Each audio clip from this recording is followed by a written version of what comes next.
가장 치유받은 이유가 도대체 뭘까? 물론 여러 가지가 있겠죠. 여러 가지가 있어요. 여러 가지가 있고, 그런데 다른 사람한테도 이제 다육인데 치유받아야 되는 이유는 뭐냐면은 우리가 치유가 제대로 안 되면은 말씀을 오해해버려요. 이게 가장 큰 문제가 됩니다. 이게 하나님의 말씀을 우리가 잘 깨닫는 것이 복이고 하나님의 말씀을 잘 이해하는 게 축복인데 치유가 안 되면은 말씀을 자꾸 오해해버려요. 그러니까 말씀을 오해해버리면은 굉장한 손해가 오는 거죠. 만약에 이분이 설교자라고 한다면은 어떻게 되겠어요? 하나님의 말씀을 잘못 전해버린다. 잘못 전해버리면은 굉장한 그런 많은 다른 사람들에게 상처를 주고 다른 사람들에게 고통을 안겨다 주는 그런 경우를 가져오죠. 얼마 전에 그 목회자가 자녀들을 죽인 그 사건이 일어났는데 거기 보면은 말씀을 자녀들을 훈육하라, 훈계하라, 자녀들을 훈계하고 채찍질하라.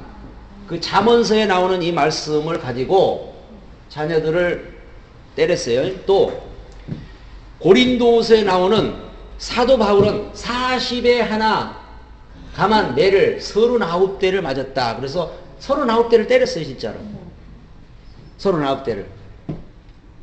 이게 뭐냐면은 성경에 대해서 오해를 해버리면은 아니 독감 걸린 애를 병원에 데려가야지 그거를 기도해서 난다고. 기도해서 안 나면은 빨리 병원을 데려가지. 기도해서 난다고 기도하다가 죽으니까 또 그걸 부활시킨다고 죽은 애들을 며칠 동안 데리고 있었잖아요. 그러니까 이게 뭐냐면은 하나님의 말씀을 지금 잘못 배워버리면은 설교자들이 얼마나 지금 이게 참 문제가 오겠어요.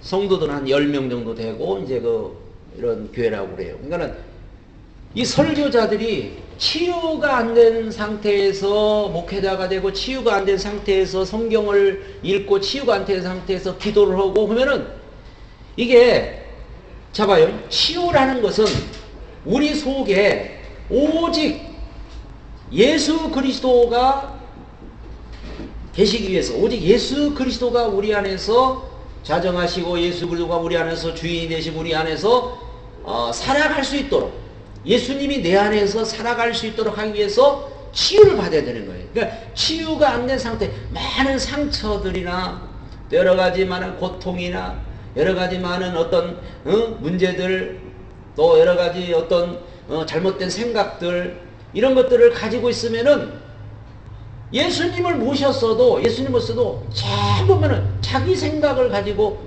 자기 생각으로 갈 수가 있어요. 자기 생각으로. 그러다 보니까 자기 생각으로 가면은 결국은 이런 사람을 누가 좋아하냐면 사단이가 역사하면 이게 사단이가 똑같은 아담의 뱃속에서 나온 가인하고 아벨하고 똑같은 뱃속에서 나왔죠. 근데 가인 속에 사단이 들어가 버렸다고 그랬어요. 분명히. 또 야곱과 에서도 마찬가지고 이스마엘과 이삭도 마찬가지고 그러니까 똑같은 가롯 유다와 12명의 제자들 중에도 가롯 유다 속에 뭐가 들어가 버려? 사단이 들어가 버려. 사단이가. 이게 그러면 왜 가롯 유다에게 사단이 들어갔어요? 말씀을 오해했어요. 가롯 유다가. 그죠? 말씀 오해. 예수님이 하시는 말씀을 계속 오해를 한 거예요.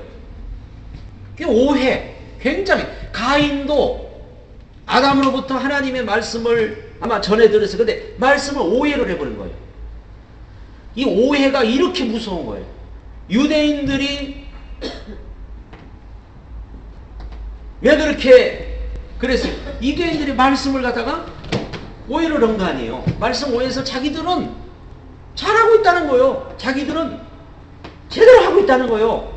근데 예수님은 뭐예요? 와가지고 그거 아니다, 틀렸다. 그거 아니다. 고쳐요, 못 고쳐요? 못 고치는 거예요. 유다한테도 야 그거 틀렸어, 너 틀렸어. 고쳐요, 못 고쳐요?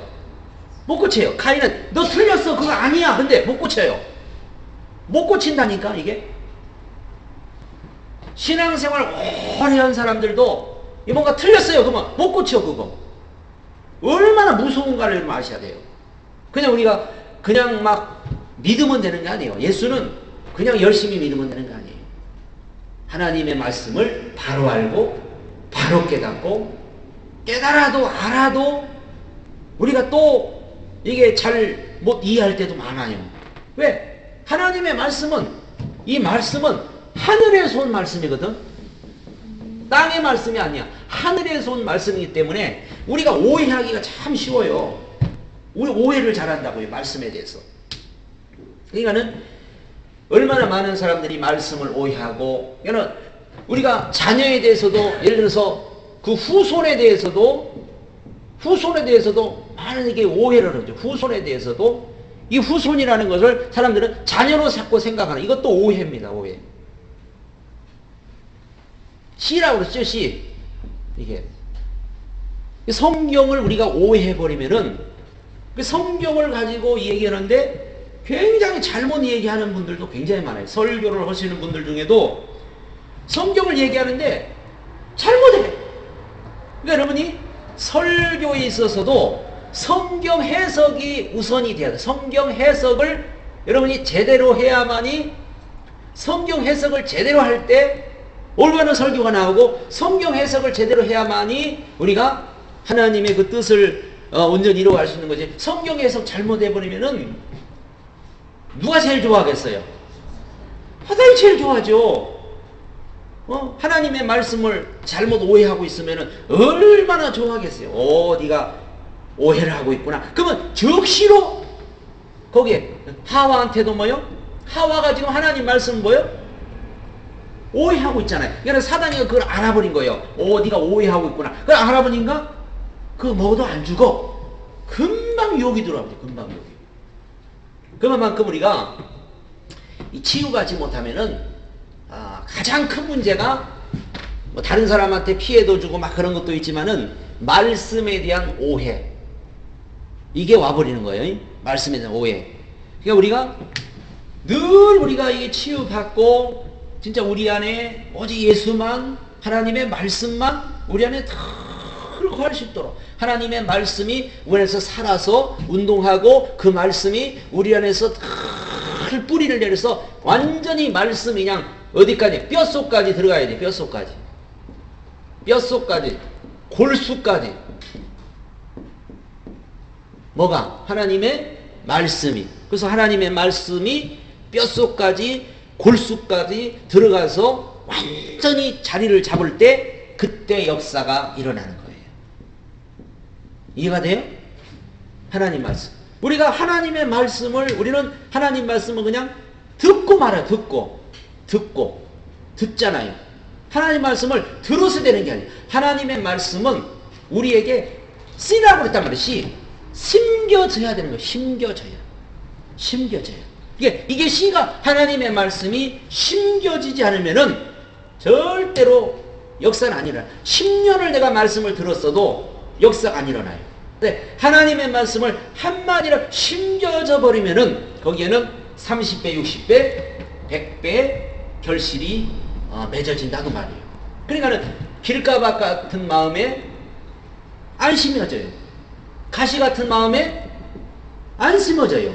돌짝밭 같은 마음에 안 이런 밭에 씨앗이 심겨져요, 안 심겨져요? 안 심겨져요. 심겨져도 안 돼요, 이건. 이게. 그러니까 치유를 받아야 한다고. 치유가 안 되면은 하나님의 말씀이 안 심겨져. 아무리 말씀을 들어도 뭐예요? 새들이 사단이 가서 다 먹어버리고. 아무리 말씀을 갖다 심어도 염려, 근심, 걱정이면 그냥 무너져 버리고. 속에서 한 번씩 올라오면은 무너져 버리고. 그러니까 치유가 안 되면은 말씀이 절대로 안 심겨진다는 거예요. 30년을 교회를 다녔어도 하나님 말씀이 안 심겨질 수 있어요. 그 하나님 말씀이 안 심겨지면은 그 속에 뭐가 심겨져요? 사단의 씨가 심겨져요. 그 속에 사단의 씨가. 사단도 자기 씨를 심어요. 그래서 자꾸 원망, 불신, 의심 이런 걸로 쫙 쩔어버리면은 교회 30년 이상 다니신 분, 교회 30년 이상 다니신 분이 은혜를 제대로 못 받으면은 이 사람은 분명히 하나님의 일을 대적하는 사람이 됩니다. 맞아요, 틀려요? 사단의 씨가 그 속에 계속 심겨지니까 완전히 이제 막 목숨 걸고 하나님의 일을 방해하고 목숨 걸고 하나님의 일을 회방하는데 쓰여져 버리는 사람들이 많아요. 이게 얼마나 우리가 이 무서운 건가를 알아야 돼요. 우리는 30년이 아니라 100년이 돼도 날마다 은혜 받는 사람이 돼야 돼요. 하나님의 말씀이 늘 우리에게 심겨져야 돼요. 사단의 씨는 날마다 제거를 해야 돼요. 사단의 씨는 날마다 여러분 뽑아버려야 돼요. 밭에 농사 짓는 그 사람이 밭에 풀이 나면은 그 뽑아버리고 해야만이 곡식을 키울 수 있는 것이지, 그 잡초를 뽑지 않고 그냥 놔둬버리면은 나중에 잡초가 다 덮으면, 이게 성경에 우리 마음이라고 분명히 말했어요. 우리 마음. 길가 같은 마음, 가시 같은, 돌짝 같은.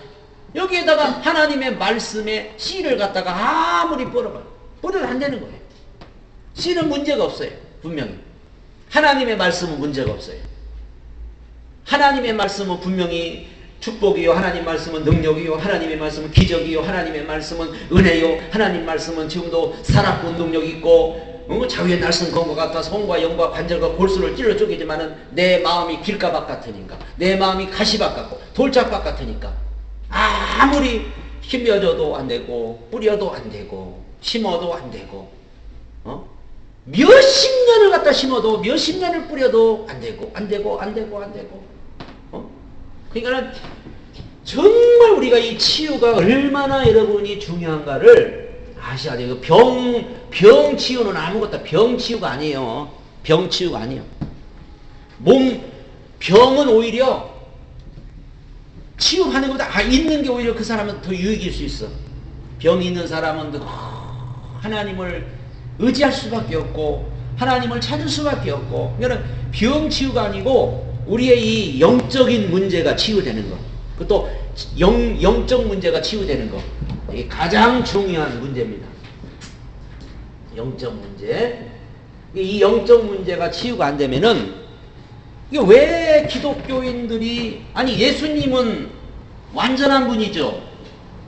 예수님은 부족한 분이 아니에요. 근데 예수를 믿는 사람은 불량품이 많이 나와. 왜 그래요? 예수님은 온전한 분인데 예수 믿는 사람들은 이상한 사람도 나오고 불량품도 많이 나오고 가짜도 많이 나오고 여러 가지가 나온단 말이에요. 이게 예수님은 온전한 분인데, 예수님이 짱구면 우리도 짱구인데 예수님은 온전한 분이야. 근데 예수님을 믿는 사람은 별 사람이 다 나와. 별 사람이. 그러니까는 이게 뭐라고요? 하나님 말씀이 심겨지지 않으니까 그런 거예요. 우리는 정말 여러분이 하나님 말씀이 심겨지면은 좌우지간 역사가 일어나는 거예요. 하나님 말씀. 우리가 여기서 배우면서 좀 뭘 알고 뭘 좀 깨닫고 그게 중요한 게 아니에요. 하나님 말씀이 그냥 딱 심겨져 버리는 거예요. 심겨져 버리면은 그 속에서 이제 이 말씀이 심겨 그 속에서 계속 자라나고 거기서 막 열매 맺고 그래도 말씀이 그냥 저절로 막 나와버려요. 말씀이. 설교를 어디 배워서는 게 아니고 성경을 어디서 배워서는 게 아니고 내게 하나님의 말씀이 심겨져 버리면은, 잡아요. 심으면은 나오는 거 아니에요? 거기서 심겨지면 나오는 거 아니에요? 자라나고 계속 자라나고 계속 자라나고 거기서 이파리도 나오고 꽃도 피고 열매도 맺고 다 이게 나오는 거예요. 그러니까 하나님의 말씀이 심겨지냐 안 심겨지느냐 중요한 거지요. 감사. 그러니까 우리가 감사도 믿음의 검증은 하나님이 나에게 얼마나 자주 응답해 주시며 얼마나 많은 축복을 내려주시는가가 아니라 내가 이해하지 못하는 부분이 많고 기도했지만 응답이 오지 않은 상태에서 계속하여 섬기고 감사함이 있다 그 말이요. 감사도 그러니까는 감사도 여러 가지가 있어요. 감사도 뭐가 예를 들어서 좋은 일 있을 때 감사, 또 응답 줘서 감사, 아니면은 믿음의 감사, 아니면은 자 봐요. 우리가 좋은 일이 있다든지 응답을 받았다든지 하면은 이건 당연한 거, 이거는 당연한 거. 그렇잖아요? 당연한 거. 근데 응답이 없고 좋은 일이 없어도 하는 게 뭐라고요? 믿음의 감사. 이게 믿음의 감사. 우리가 이 정도는 이제 할 줄 알죠. 믿음의 감사. 근데 이보다 더 큰 감사가 있어요. 그러면 그리 아니하실지라도 감사. 무슨 감사? 그리 아니하실지라도 감사. 자, 우리가 감사는 뭐가 좀 잘 되고 뭐가 좀 이루어지고 뭐 좋고 그래서 감사하는 게 아니죠. 그런 일이 없어도 정말 응답이 안 와도 다니엘의 친구들처럼 그리 아니하실지라도 우리는 금신한 절하지 않겠다고 하듯이 우리도 하나님이 나에게 응답을 안 해줘도 하나님께서 나에게 좋은 걸 안 줘도 나는 그래도 감사하겠습니다. 이 정도가 돼야 한다고 말이요. 응? 이게 진짜 감사할 줄로 믿습니다. 응? 믿는 사람들은 내어놓고 신성모독의 죄는 범하지 않지만 그러나 하나님에 대한 불평과 그분이 하시는 일을 더 기다리지 않고 속단하여 원망하는 것의 신성모독이라고 말할 수 있다. 하나님을 원망하고 하나님에 대한 불평하는 것도 이 신성모독이요. 근데 우리는 이런 거 그냥 무시해버리죠. 우리가 하나님을 갖다가 하나님께 대한 불평과 하나님께 대한 원망이 얼마나 이게 큰 죄인지 알아야 돼요. 이해할 수 없는 일들 중에도 감사하기, 긍정적으로 바라보기, 믿음으로 살아가기, 작은 것으로부터 시작하라. 평범한 것에서부터 시작하라. 선이란 하나님이 바라시는 것이며 악이란 싫어하시는 것이다. 그래서 적은 것부터 감사가 우리가 감사하는 마음이 있고 늘 그리 아니하실지라도 감사하는 마음이 있으면은요 하나님은 분명히 이 믿음의 감사와 그리 아니하실지라도 감사하는 사람한테는 하나님 기적을 보여주셔요. 분명히 기적의 하나님, 능력의 하나님. 이거는 뭔가 우리가 이 치유가 돼야만이 이런 감사가 나오지 치유받지 못하면은 이런 감사가 안 나오죠. 자꾸만 원망이 나오고 불평이 나오고. 선이란 하라고 하는 것이고 악이란 하지 말라고 금지시키는 것이다. 선과 악의 기준을 우리는 명확히 알아야 한다. 선악과는 그 열매가 악이 아니라 열매를 따먹지 말라고 금기시킨 사항을 어기고 따서 먹었기 때문에 악인 것이다. 먹지 말라고 했는데 먹었기 때문에 악이지 선악과가 악한 나무가 아니죠. 선악과는 그 열매가 악이 아니라 열매를 따먹지 말라고 금기시킨 사항을 어기고 따서 먹었기 때문에 악인 것이다. 하나님이 사랑하시는 것을 사랑하며 미워하시는 것을 미워하면 하나가 될 수 있다. 반대로 하면 바로 대적이든 하나님이 좋아하시는 것을 우리도 좋아해야 되는데 하나님이 싫어하는 걸 우리도 싫어해야 되는데 반대로 해버리면은 그게 바로 대적자가 되고 그게 바로 사단의 씨가 심겨진 거예요. 그거. 자, 9번째는 이제 말을 아끼기. 말. 혀가 쉬지 않고 움직이는 것은 마음이 지나치게 바쁘다는 증거이다. 마음이 바쁜 사람은 혀가 뭐요? 쉬지 않고 움직인다. 그 말이에요. 마음에. 예, 우리 마음에 좀 여유가 있어야 되는데 마음에 여유가 없으면은 혀가 쉬지 않고 움직이죠. 쓸데없는 말, 하지 않아도 되는 말을 하지 않도록 하라. 분명한 목적이 없이 무분별한 말을 하지 말라. 말은 많은 것과 영적 깊이는 반비례 한다. 그러니까 이 말이라고 하는 것은 말도 뭐냐, 우리의 말도 하나의 씨입니다. 씨. 맞죠? 우리 말이 시요, 시. 말이 시가 된다고 그랬죠, 분명히. 이 말도 시기 때문에 나의 모든 여러분의 삶을 우리가 내 삶을 뭘 보면 알 수 있는 거예요? 왜? 내가 씨를 뿌렸잖아. 내가 씨를 뿌린 것이 내 삶에 그대로 뭐요? 이루어지는 거예요. 그러니까 내 삶을 돌아볼 때 거의 다 내가 씨를 뿌린 거예요. 내가 우리 집에 예를 들어서 꽃씨를 쫙 뿌려놨으면 나는 지금 어디서 살아? 꽃밭에서 사는 거예요. 그렇죠? 가시나무를 심어놨으면 가시 속에서 사는 거예요. 내가 무슨 씨를 뿌리냐, 그 삶이, 내 삶은 내 말하고도 직결되어 있어요. 내 말하고. 그러니까 우리가 말은 쓰기 때문에 이 씨를 잘 쓰면 돼요. 이게 말은 많은 말을 자랑하고 우쭐대고 필요 없는 말을 하게 된다. 영적 깊이가 반비례한다고 그랬어요. 그 다음에 이는 무지의 표시고 비방의 통로이며 희롱과 거짓말과 낙담의 근원이 된다. 신중함의 끝이며 스스로의 영혼을 병들게 하는 행위며 말로서 짓는 죄의 시작이며 기도가 흐려짐의 시작이다. 여러분, 기도도 말을 많이 하는 게 기도가 아니에요. 기도가 뭐냐? 기도는 삶입니다. 삶. 전에도 말했죠.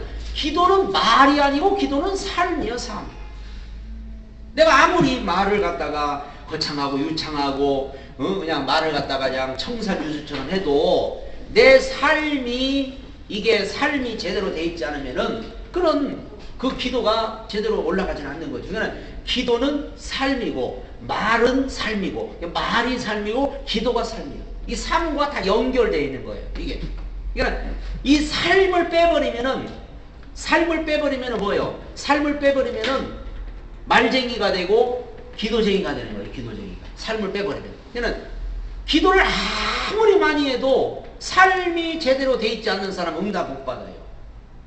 말을 아무리 해도 이게 안 되는 사람은 안 돼요. 그래서 우리가 이 삶하고 다 모든 게 연결되어 있는 거. 하나님의 말씀은 우리 삶에 적용시키라고 준 것이지 하나님의 말씀이 그냥 우리 삶하고 동떨어져 있는 건 아니죠. 자, 침묵은 기도의 어머니며 속박으로부터 자유이며 자신의 생각과 마음을 지키는 것이다. 자, 한나가 기도할 때 하나님이 들었을까요? 안 들었을까요? 한나가 뭐라고 기도했는데? 예? 아니, 한나가 그렇게 기도했어요? 술 취한 듯이 입으로 응? 한나가 그 말로 그렇게 했냐고. 하나님은 우리가 말을 많이 해서 듣는 게 아니라 때로는 침묵만 하고 있어도 하나님은 우리 마음을 아시고 생각을 아시고 모든 걸 아시는 분이에요. 그러니까 우리가 너무 이렇게 말을 많이 한다고 되는 게 아니에요. 그래서 항상 우리는 삶을 최우선으로, 삶이 정확하고 삶이 바르게 될 때 우리 말에도 힘 있고 말도 능력 있고 말도 하나님의 역사가 일어나는 거죠. 우리의 지체 중에 가장 조심해야 할 지체가 있다면 바로 혀다. 야고보서에 보면 혀에 대한 말이 많이 나오죠. 혀. 다른 것은 절제를 하지만 일단 말을 시작하면 혀는 절제할 수 없다. 브레이크가 없어. 이거는 브레이크가 자동차가 브레이크가 고장나면은 큰 사고 나듯이 혀도 브레이크가 없으니까 절제할 수가 없죠. 우리는 말을 하고 싶을 때 냉정을 찾고 그 불길이 어디서부터인지 점검해 봐야 한다. 남의 말은 듣지 않고 자신의 말만 한다면 이미 마귀병에 걸려 있는 거다. 이게 굉장히 조심해야 돼요. 그래서 우리는 말을 많이 하는 것보다 이 듣는 것을 잘 하셔야 돼요. 어떤 사람은 다른 사람의 말은 듣지 않고 자기 말만 계속 이렇게 해버리면은 이거 보통 심각한 게 아니에요. 이거는 항상 우리는 이 말이, 그래서 하나님의 우리에게 이 치유가 일어나서 성경을 내가 말할 때 말하는 것이 누가 말하고? 하나님이 말씀하시는 것 같이 말하고, 내가 봉사를 할 때 어떻게? 하나님이 주시는 힘으로 하고. 응? 내가 뭘 할 때든지 이 하나님이 주시는 것처럼. 그래서 마태복음 10장에서 너희가 말할 때 아무것도 염려하지 말라. 그 말할 때 성령께서 너에게 할 말을 주시겠다. 그래서 말도 어떤 봉사도 어떤 모든 것이 하나님이 하시는, 하나님께서 하실 수 있도록, 성령님께 하실 수 있도록 그렇게 우리가 훈련이 자꾸 돼야 돼요. 이 말에 대한 거는 뭐 끝도 없죠. 우리가 이 말이라는 것은 얼마나 이게 말은 이게 굉장히 중요한지 몰라요. 왜? 이 사단은 사람의 이 말을 갖다가 자꾸 이용한다. 이 사람의 말을 갖다가 이용해서 이 말을 통해서 이게 사람들을 갖다가 이렇게 이용해 먹는 그런 수법이 우리가 알아야 돼요. 그래서 항상 말에 대한 것만큼은 성령으로 우리 입술을 지켜달라고, 성령으로 늘 말하게 해달라고, 성령님이 우리 입술을 주장해달라고 항상 우리가 이 언어에 대한 훈련을 우리 계속 받아야 돼요.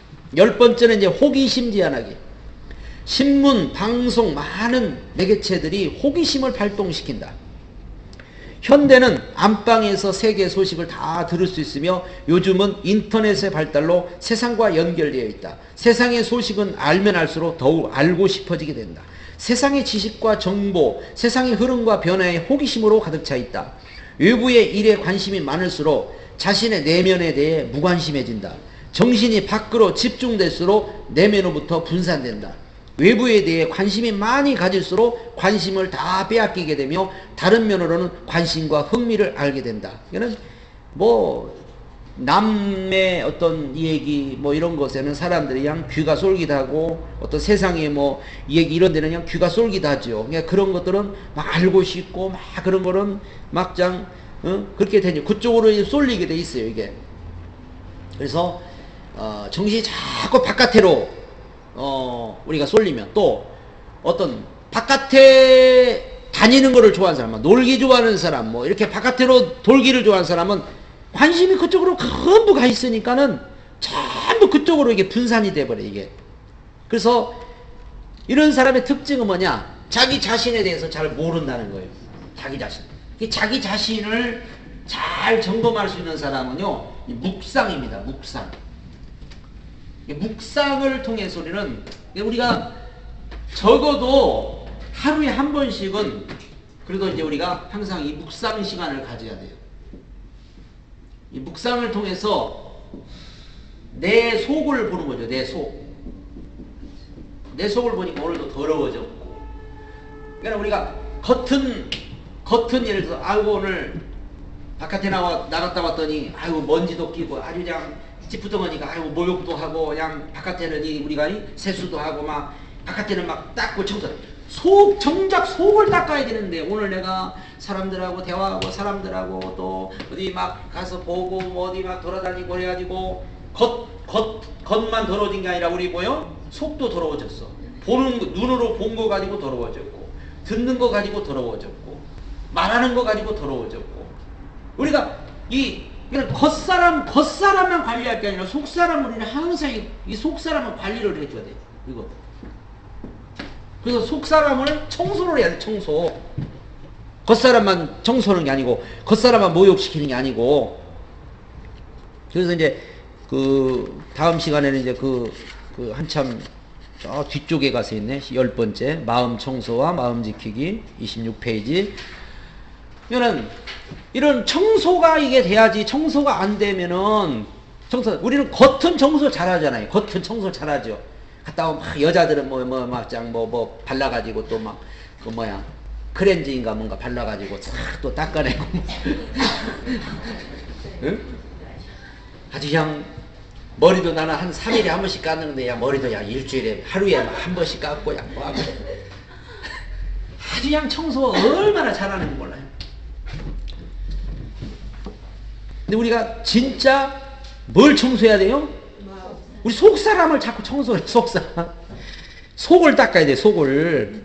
이게 외부에 대한 관심이 많이 갈수록 관심을 다 빼앗기게 되며 다른 면으로 관심, 흥미를 일으킨다. 정신을 빼앗기 흥미를 느끼고 즐거움과 쾌감을 느낄수록 내면의 감각을 소멸하게 된다. 많은 호기심이 영혼을 질식시킨다. 지나치게 남의 일에 대한 간섭과 비생산적인 일에 참여와 논쟁. 그러니까 남의 일에 막 간섭하고 또 뭐 비생산적인 일에 참여와 논쟁 이런 것들 자꾸 더러워지는 거예요. 이게 비판은 결코 자신의 영혼에 이로울 것이 없어요. 비판하는 거, 막 남의 일에 참견하는 거 절대 이거 도움이 안 됩니다. 이거 우리는 현재 행동과 자신의 행동과의 관계에 관심을 가져야 한다. 현재 자신이 하는 일이 영적인 피해를 끼친다면 단호하게 끊을 수 있어야 한다. TV나 드라마, 스포츠, 영화, 자신과 상관없는 일에 대해 신경을 끊으라. 호기심은 영혼의 고요함과 균형을 깨뜨리기 때문이다.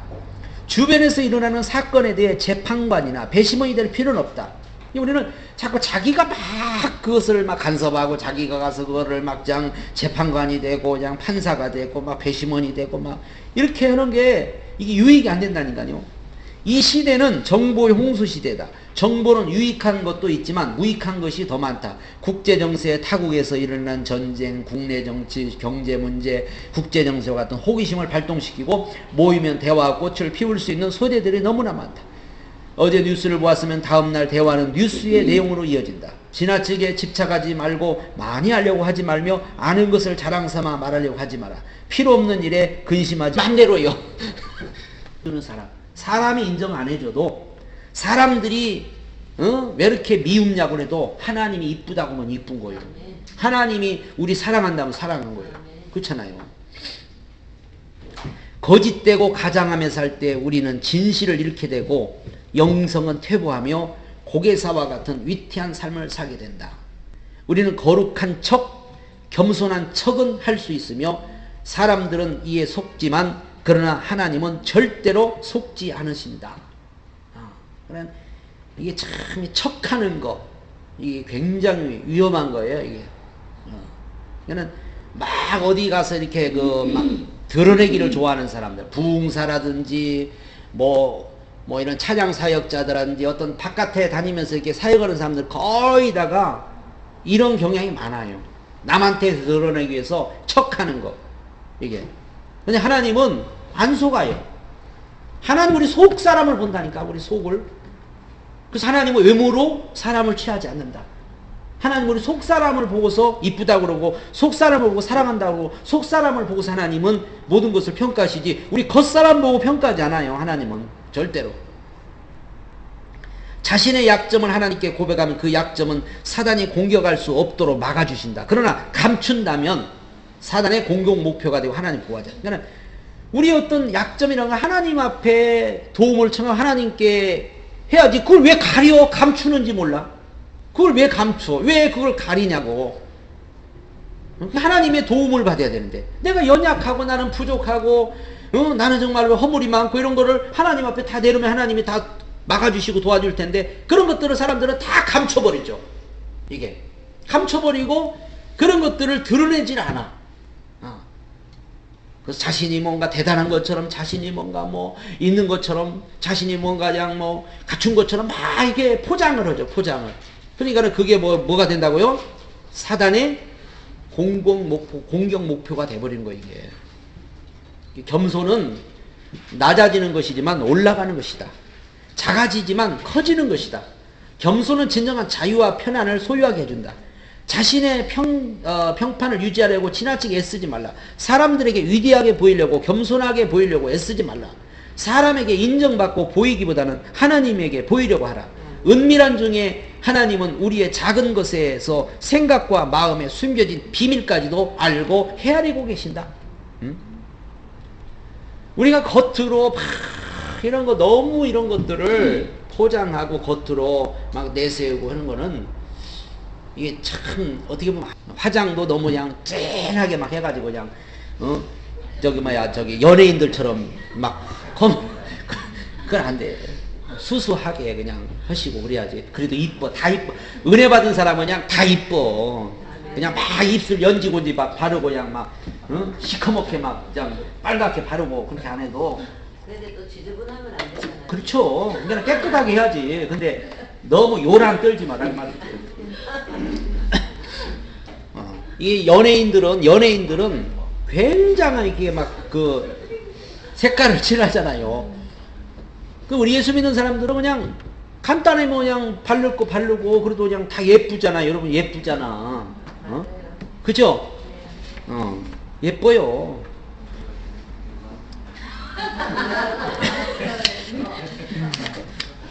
그래서 여기 입에다가 그냥 빨갛게 이렇게 빨갛게 칠해버려. 그거는 이제 예수님의 피를 바른 거야. 입으로 죄를 많이 짓는 분들은 피를 많이 바르고 오셔. 여기 입술에다가 문설주에 죄 안 짓도록. 그래서 입술을 바르는 거야. 입술을. 눈도 딱 칠해. 눈도 그래야 파란 걸로.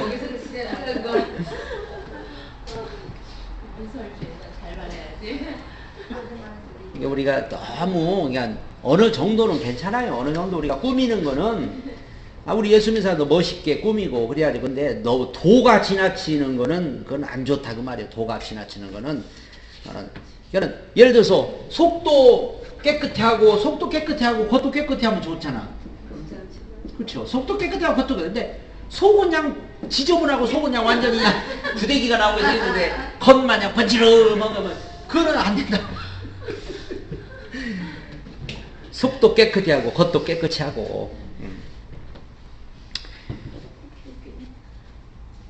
겸손은 자신을 비유하는 것도 아니라 자신을 그대로 나타내는 것이다. 그대로 인정하며 가면을 벗으며 자신의 실체를 인정하는 것이다. 겸손은 정직이며 단점을 인정하며 회복하려는 자세이다. 사람들이 자신을 좋은 사람으로 인정하게 하려는 가식적인 행동을 버려라. 바울이 그랬죠. 내가 사람들을 좋게 하랴 하나님을 기쁘시게 하랴. 그렇죠? 내가 사람들을 기쁘게 하랴 하나님을 기쁘게 하랴. 하나님은 완전하시나 인간은 불완전한 존재다. 그가 태양빛이라면 우리는 촛불이나 다름이 없다. 우리는 겸손 밖에는 선택할 여지가 없다. 오직 겸손을 선택하고 하나님을 경험하고 만나지 않고는 겸손해지기는 불가능하다. 그러므로 우리는 하나님을 만나야 한다. 능력을 받기 위해 만나기보다는 우리를 겸손케 하시는 온전하신 하나님을 만난다. 근데 사람들은 하나님을 왜 만나냐? 능력 받으려고 만나요. 능력 받으려고. 하나님을 만나면 뭐가 막 능력이 생기고 하나님을 만나면 뭐가 막 대단해지려고 하나님을 만나면 그건 잘못된 거죠. 하나님을 만나는 것은 하나님을 만나면 우리는 그냥 완전히 그 앞에 엎드러져 버린 거요. 다니엘이 하나님을 만날 때 그냥 그 앞에서 죽은 자같이 돼버린 죽은 자같이. 하나님을 만나면 우리는 절대 그 앞에 설 수가 없어요. 그냥 뻗어버린다. 뻗어버렸어. 완전히 개구리가 뻗어버리는 거예요. 그게 이제 하나님 만난 사람이에요. 그게 겸손이지. 그러니까 하나님을 만나려고 겸손하려고 하나님을 만나야지 능력을 받으려고 하나님을 만나면 그거는 잘못된 거예요.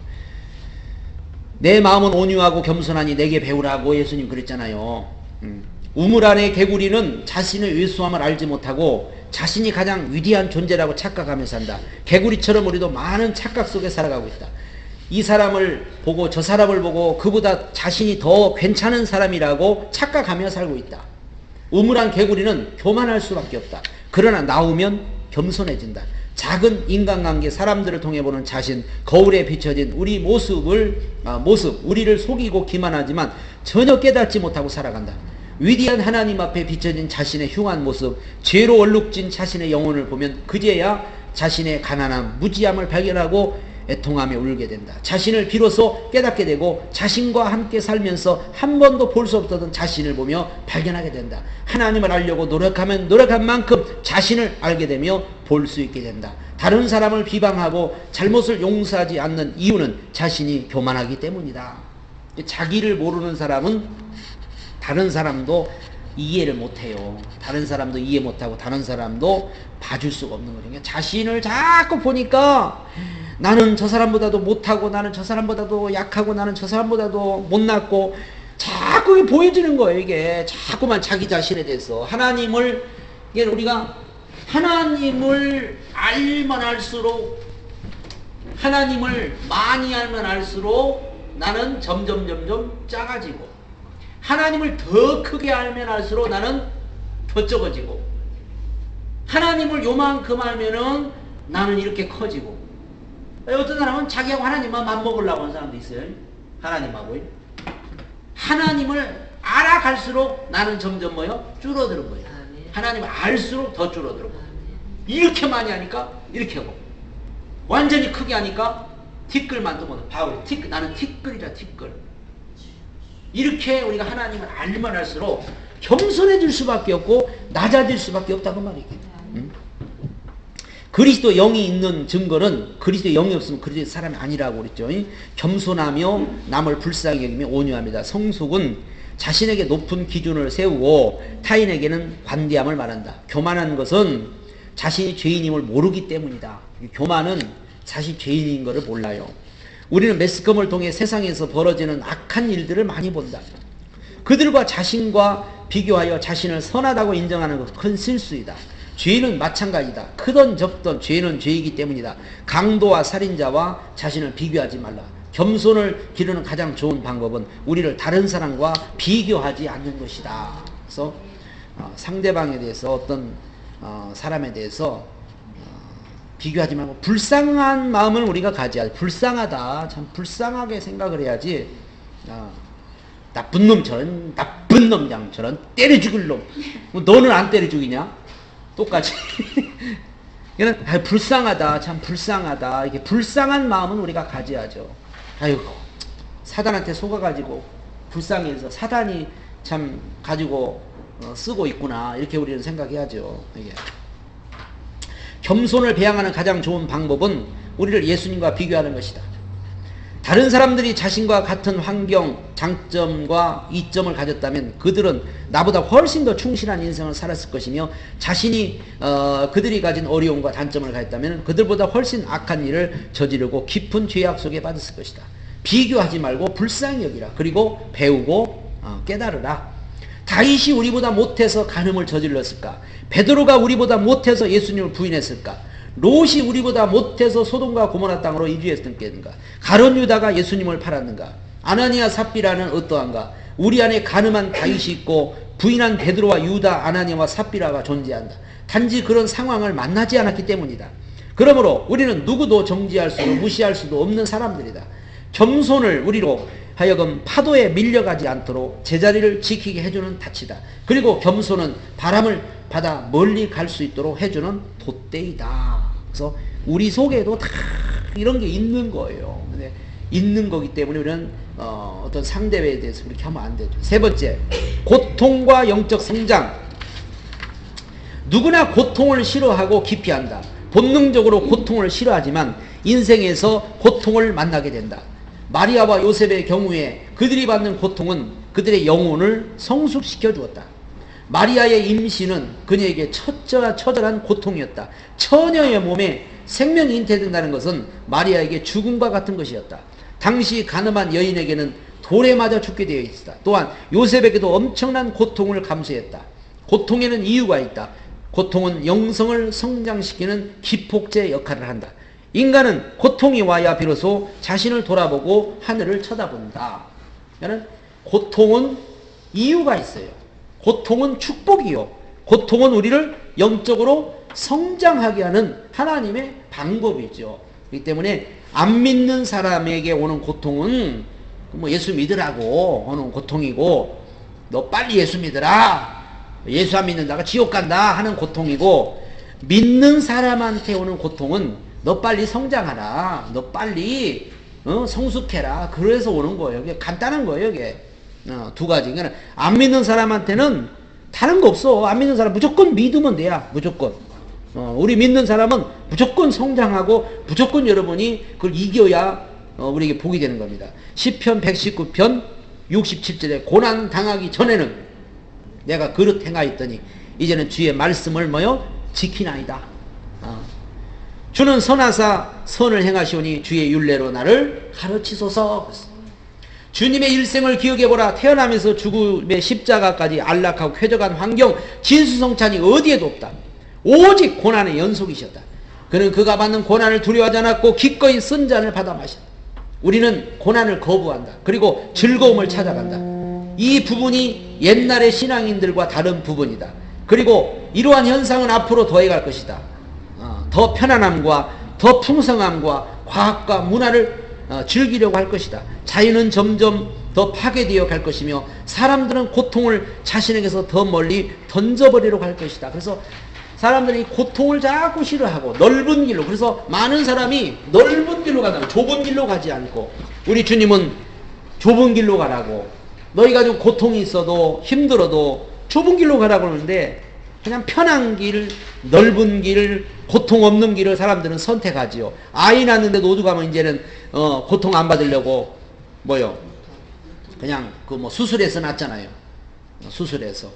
그러니까 하나님은 잉태하는 고통을 뭐요? 주셨는데 왜 고통을 안 받으려고 왜 수술을 해서 낳냐 이거. 그냥 고통 받으면서 낳아야 사랑스럽고 고통 받으면서 낳아야 그게 정상이지. 응? 자연 분만을 해야 되는 거예요.